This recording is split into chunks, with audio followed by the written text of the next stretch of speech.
Welcome to Diet, Health and Fitness, and many apologies to listeners of Feed Me at the end there. I just messed up the controls, and the song that you were meant to hear leading into the news, which was George Harrison and My Sweet Lord, came on far too early. So I do apologise for that. It's making me laugh my head off here. So hopefully you'll find it funny as well. So you didn't get the recipe for the protein bites that I made the other day, and I was talking about a forward backward sway, which I taught my friend Jeanette. Now my friend Ben is here in the studio with me, Ben Calder. Hi Ben. Hi, nice He's to be here. come over from Shrewsbury again, and Ben, you'll understand the forward backward sway and the kinesiology of it all and how that works. Well, I'll tell the story again. My friend Jeanette has lost a lot of weight, and she's getting a bit bored of the diet that she's on, so she wanted some way of knowing what was right for her body. And I just said to her, well, do the forward backward sway. And she went, what is it? What's that? I don't know what that is. So suddenly she was into playing again. And suddenly, the thought of the food that she was going to put in her body that was going to be right for her sort of energised her to keep going. Now, she must have lost about 4 stone in quite a short space of time. And she put the weight on due to stress in her life and all sorts of things going on. So the weight's come off, and suddenly she wants more help. So I'd made these protein bites, and I said to the listeners of Feed Me, I'll give you the recipe after the next song. That didn't happen, so I'm going to give you the recipe now, and I'm just going to let Ben know what happened with the protein bites. So I taught her how to do it. She held her hands out, and I put one of these little protein bites in her hand, and her body said yes to it. So she ate it there, and like, oh, can I have this? Can I have this? Yes, have it. So then I said, I just want to check in with you about something. And she said, what? I said, I want you to put your hands out again. I'm going to give you another one of these protein bites. And her body said no. And she was so surprised that her body knew what it did and didn't want, that she's like, I'm going to tell everyone I know to do this now. Okay. So it was that sort of thing. She was like, so I could potentially have a biscuit, but as long as I don't have 2, I'd probably be all right. So, well, ask your body. Sure. Just ask your body what it wants. And this is also the area, though, with kinesiology that you have to be a little bit careful of, because the mind is very good at saying, it will be good for me, I will want it. And, if you look at a piece of chocolate cake and your body's swaying forward, that's more psychological than what the body needs. So you always have to differentiate between, let's look at the logic of what's healthy, what's reasonable, and what my body might need. Very rarely will it need a biscuit or a chocolate cake or something along those lines. Yeah, I agree with you. But every now and then I think it wants something that's in that, but might not need the whole slab. You've heard about me going to Chocky Wocky Doodahs in Brighton, nearly killing myself with chocolate cake. I wanted it, and I completely overrode anything my body wanted. And I ate that, and it did not do me any good whatsoever. I did not feel well, and for quite some time afterwards. Anyway, I'm very quickly going to give you, I haven't got a name for these. I make sort of protein bites, balls, bliss balls, whatever you want to call them, all the time. And they all have the same name, but they contain slightly different ingredients. So I was going through my cupboards over the weekend, and in there was a jar that had some homemade sugar-free muesli in it, and it was just sitting there looking at me. So it had ground seeds in it, it had whole seeds, pumpkin seeds, sunflower seeds, it had goji berries, not many, I could count them, probably about 8, and lots of white rice puffs and buckwheat flakes in there. And nice. I just thought, I'm going to start with that, because it's obvious nobody wants this at the moment. So that was where I started. So that was about a cup of that mixture. So, listener, you can, use anything you want here, but it's sort of the quantities that you're trying to get. So a cup of that with a cup of organic porridge oats for me. And then I put in a cup of peanut butter. And I'm not a massive fan of peanut butter, but it is a lot cheaper than a lot of the other nut butters. And I do use an organic one. I use Meridian. So that's my favourite. I then used up, again, this is sitting there looking at me on the shelf, some rice malt syrup. So it's not overly sugary. Obviously, it's processed in some way to create a syrup, but that was what felt like the right thing to put in this. Now, I added to that, and I haven't put the actual quantities. I think I added a half a cup of desiccated coconut, and then I've got some protein powders at home. So I added in a scoop of the chocolate and a scoop of the vanilla. And the protein powders I'm using at the moment are Purple Balance vegan protein powders. And then I've got some 100% chocolate in the cupboard. And again, it was looking at me. Haven't used it. It's very dark. So bitter, no sugar whatsoever, it's 100%. So grated that and just put in what I thought looked about right so I could see them. And then I added 2 teaspoons of vanilla essence, and all of that I just combined until it was thoroughly sticky mixed, and then rolled into balls and just added a sprinkle of cinnamon on the top. And there's a photograph on Facebook, and that's what you can see on the plate. Fantastic. Along with the pear. So, so those are my protein bites. I'm so sorry you didn't get that recipe before the news. So, for those of you who don't know, Tracy, you took a bit of a tumble at the end of last week. Yeah, I described it as a pratfall. 1 minute I was stood, and the next minute I was down on my left knee. I bounced up very quickly, though. I'm so used to bouncing up from a fall because it's just too embarrassing to roll around on the floor.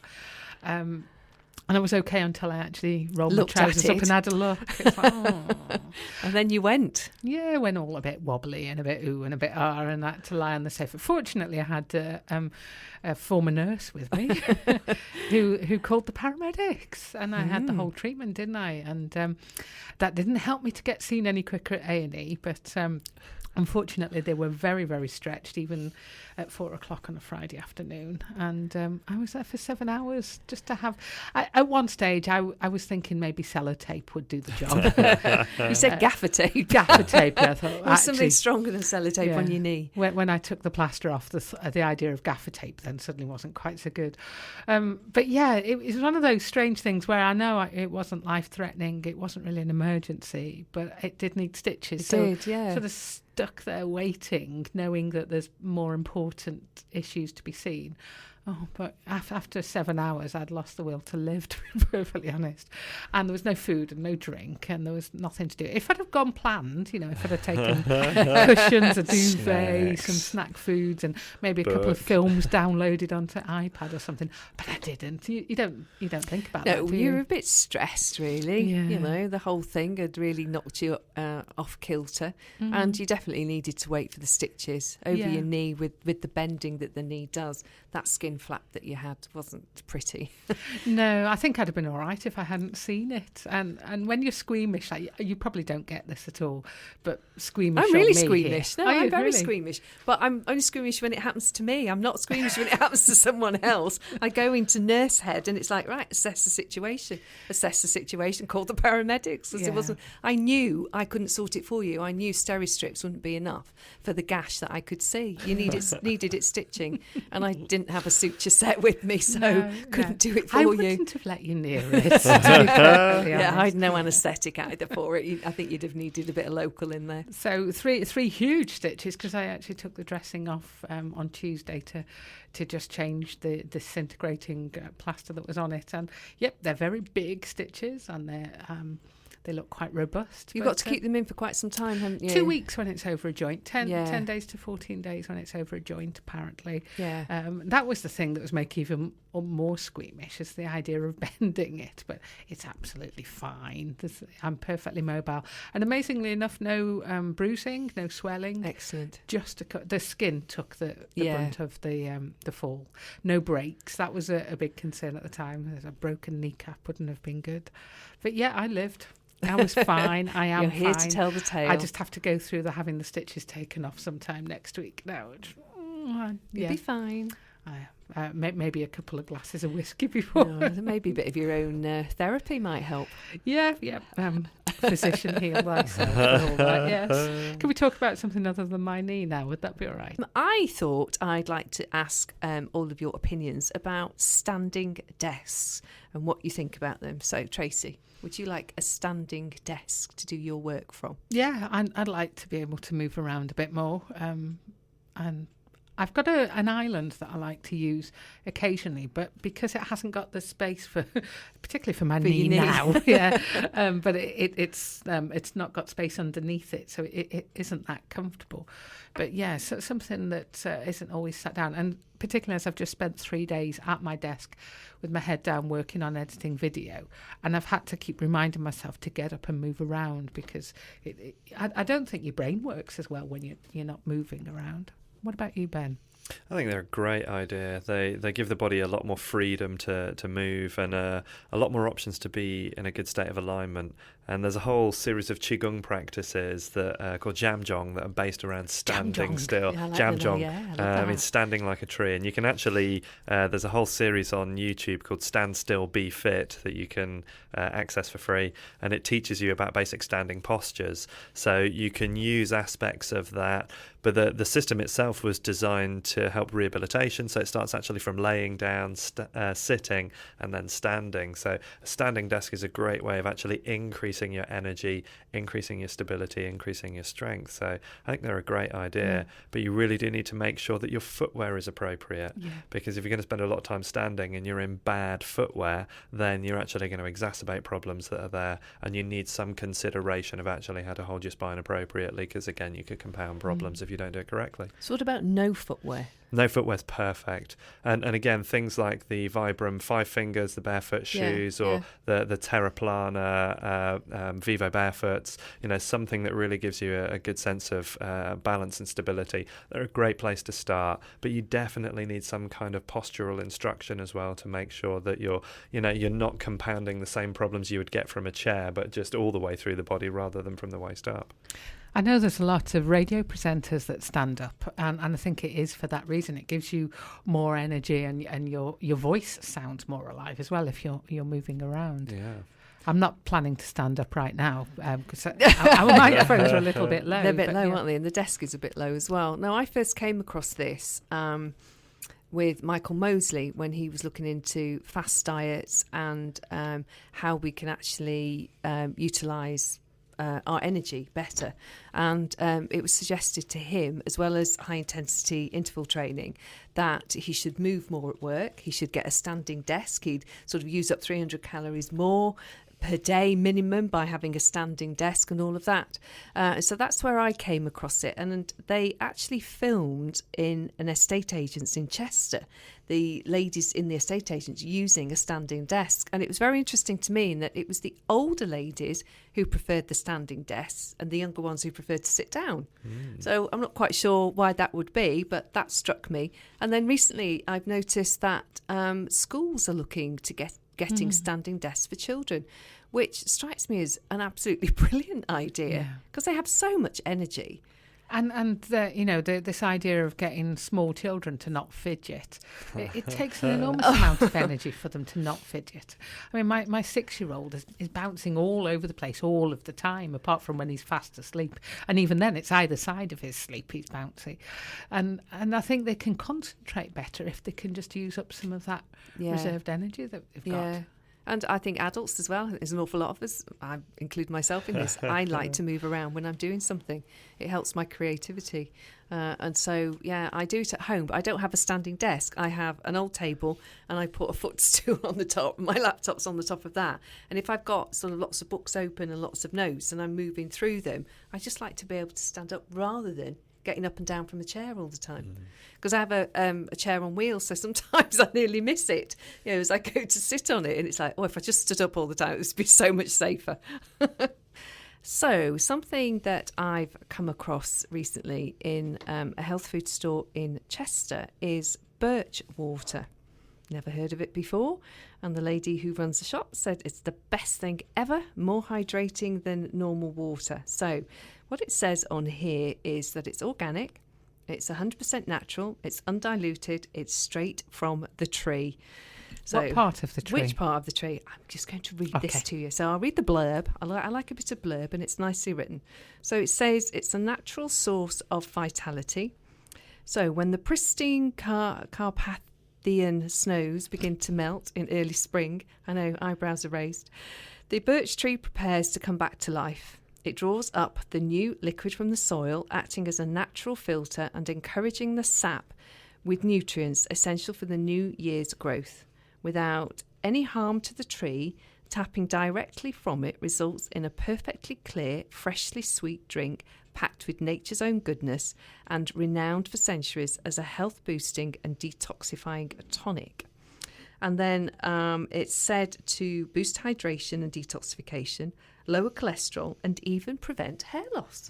Perfect. How does it do all that then? Because when I actually look at its nutritional values, there's nothing in it.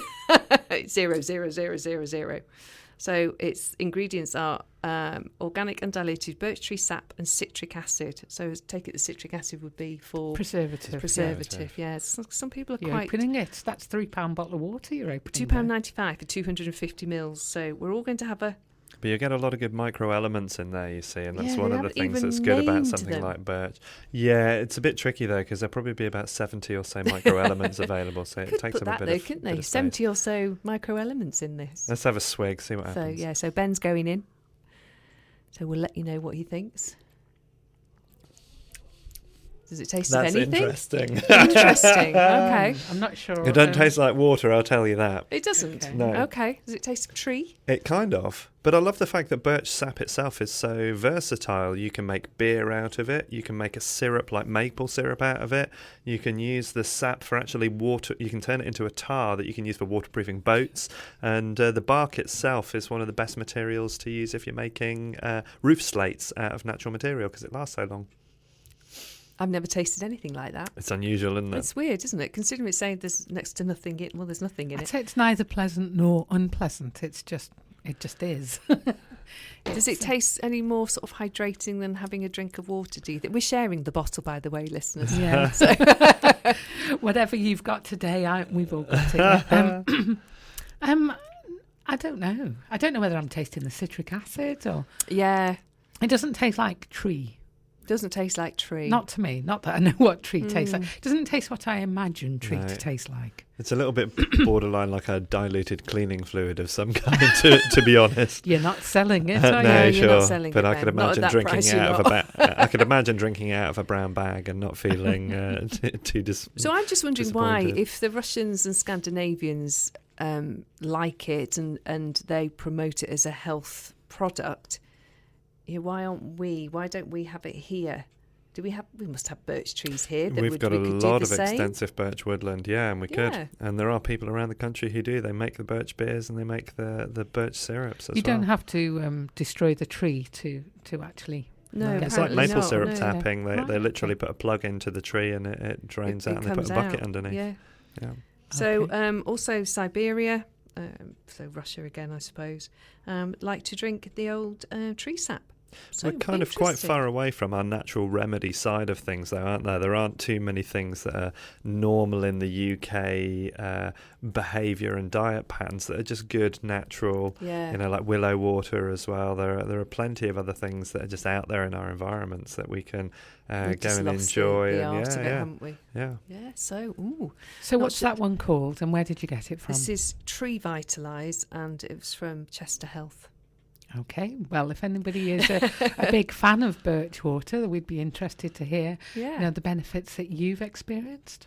So what have you been up to recently, Ben? What's going on in your world? Well, I've had the last few weekends been doing a lot of workshops, actually. We had a shadow workshop, looking at kind of shadow self stuff. Then we did a workshop with my brother, Simon Calder, on myofascial Dao Yin. So this is a qigong practice there for kind of energy practice and looking after the body. And it's one of my really big passions, and it's something I practice every day. And I really consider being the most beneficial health pension to pay into is a qigong practice. I like that. Yeah. And do you like working with your brother as well? Love it. You get on? Yeah. He's an amazing character and similar to me, kind of 25 years worth of study and practice in a lot of the fields that he works in, and he's an amazing character. So it's always insightful, and we get a lot from each other when we work together as well. So it's a real nice sharing. And what have you got coming up? Have you got any more workshops? Are you done for the season? I'm kind of done for the season, so I'll just be kind of focusing on doing the regular qigong classes that we have down at Integral Health in Shrewsbury, and looking ahead to the kind of stuff we're going to do next year. So hopefully we're going to have more qigong days and weekends, and also some international retreats as well. So that'll be really good. So you'd like to teach abroad yourself? Oh yes, yeah, definitely. Let me think about that. Sunshine, beaches, no English weather. Yeah, okay, I'll do that. I don't, England's beautiful, and like at times at the moment, all the colours that are in the leaves, really inspiring and really enjoyable. But there's nothing quite like a good bit of sunshine and a nice warm sea, a sea that you don't need to wear a wetsuit to go in and swim.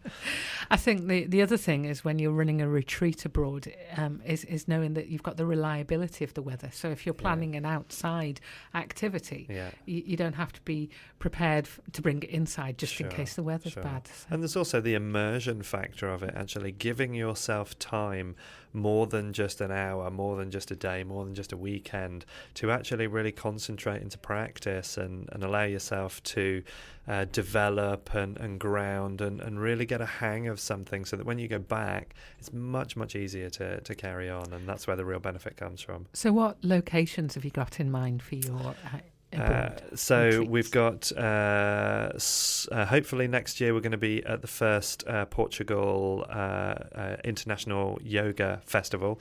Also Sweden, Turkey, India and Bali are on the cards at the moment. Good. All of them? With another potential for Dubai as well, if we're really lucky. Okay, so you're not planning to spend a great deal of time in the UK then? I'll still be here, but I'll be away a bit. Okay, that all sounds exciting. Do you think we can go for research purposes? Yes. Please feel free. I'm going for research purposes. Whether or not my accountant agrees or not, I don't mind, but it's all research. Now, Ben is going to give a little demonstration of sound to help with clearing some of our internal organs. So you're going to be able to describe this much better than I am, because I have no idea what you're about to do. So take it away, Ben. Thanks, Denise. So this is part of one of the Dao Yin practices that we teach. It's known as the 6 healing sounds, and it's a way of looking at the 5 elements within classical Chinese medicine and how they relate into particular organ functions, how they relate into particular emotions. So we've got, in the order that we do them, we've got the lungs, we've got the kidneys, we've got the liver, we've got the heart, and we've got the spleen. And we're allowing, as we make the sound that's kind of associated with each one, we're allowing the negative emotions that, in classical Chinese medicine, they believe are stored within those organs to be freed up. And it's a great practice, great to do at the end of the day, because it helps to get rid of kind of all the build-up of the stuff that's been happening during the day. And they're very, very simple to do. I mean, there are levels that you can do it at, but just even to sit or lie and make the sound is very, very potent. So the kidneys, we're looking at fear and anxiety as being the sound, as being the emotions here. With the lungs, we're looking at grief, regret and guilt. With the liver, we're looking at anger and frustration. Heart is kind of hatred and jealousy. And the spleen is worry and pity. So it's nice to get rid of these kind of emotions. And the sound for the lung is it's a little bit like steam escaping. It's teeth together, and we're just going.